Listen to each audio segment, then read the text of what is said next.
आखिरी प्रयास। एक समय की बात है। एक राज्य में एक प्रतापी राजा राज करता था। एक दिन उसके दरबार में एक विदेशी आगंतुक आया और उसने राजा को एक सुंदर पत्थर उपहार स्वरूप प्रदान किया। राजा वह पत्थर देख बहुत प्रसन्न हुआ। उसने उस पत्थर से भगवान विष्णु की प्रतिमा का निर्माण कर उसे राज्य के मंदिर में स्थापित करने का निर्णय लिया और प्रतिमा निर्माण का कार्य राज्य के महामंत्री को सौंप दिया। महामंत्री गांव के सर्वश्रेष्ठ मूर्तिकार के पास गया और उसे वह पत्थर देते हुए बोला, महाराज, मंदिर में भगवान विष्णु की प्रतिमा स्थापित करना चाहते हैं।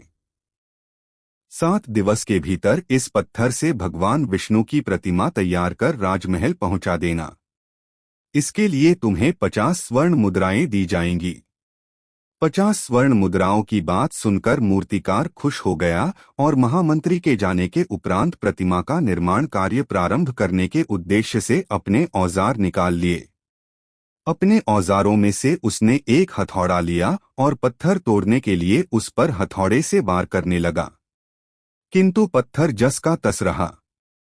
मूर्तिकार ने हथौड़े के कई वार पत्थर पर किए, किंतु पत्थर नहीं टूटा।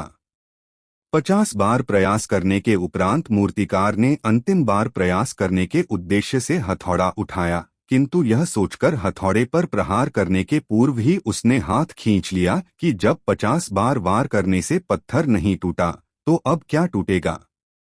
वह पत्थर लेकर वापस महामंत्री के पास गया और उसे यह कह वापस कर आया कि इस पत्थर को तोड़ना नामुमकिन है, इसलिए इससे भगवान विष्णु की प्रतिमा नहीं बन सकती। महामंत्री को राजा का आदेश हर स्थिति में पूर्ण करना था, इसलिए उसने भगवान विष्णु की प्रतिमा निर्मित करने का कार्य गांव के एक साधारण से मूर्तिकार को सौंप दिया। पत्थर लेकर मूर्तिकार ने महामंत्री के सामने ही उस पर हथौड़े से प्रहार किया और वह पत्थर एक बार में ही टूट गया।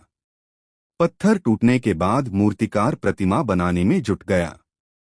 इधर महामंत्री सोचने लगा कि काश पहले मूर्तिकार ने एक अंतिम प्रयास और किया होता तो सफल हो गया होता और 50 स्वर्ण मुद्राओं का हकदार बनता। सीख मित्रों, हम भी अपने जीवन में ऐसी परिस्थितियों से दो चार होते रहते हैं। कई बार किसी कार्य को करने के पूर्व या किसी समस्या के सामने आने पर उसका निराकरण करने के पूर्व ही हमारा आत्मविश्वास डगमगा जाता है और हम प्रयास किए बिना ही हार मान लेते हैं।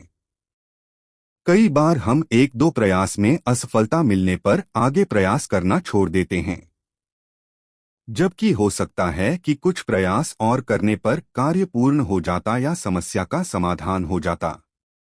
यदि जीवन में सफलता प्राप्त करनी है तो बार बार असफल होने पर भी तब तक प्रयास करना नहीं छोड़ना चाहिए जब तक सफलता नहीं मिल जाती। क्या पता जिस प्रयास को करने के पूर्व हम हाथ खींच ले वही हमारा अंतिम प्रयास हो और उसमें हमें कामयाबी प्राप्त हो जाए।